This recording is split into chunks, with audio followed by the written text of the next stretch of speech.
Here's the flow to install vsat on the Linux box. Once you are in your tenant, click on vsat, click on New. You will take the very first command and you will paste it here. Now I have vsat application in the folder.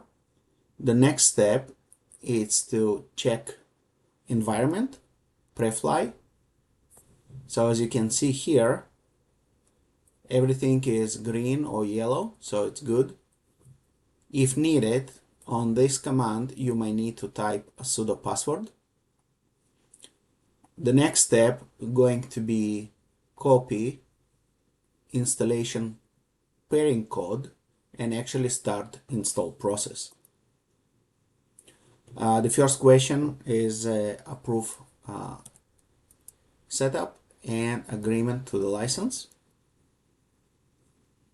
And what happens now, we download from the internet all needed parts for this installation. It's usually take between 60 and 90 seconds.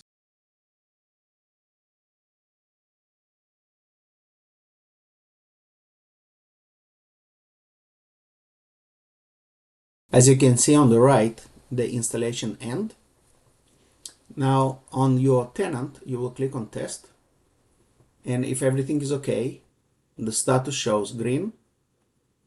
You click on done and you have additional vsat installed in this IP address.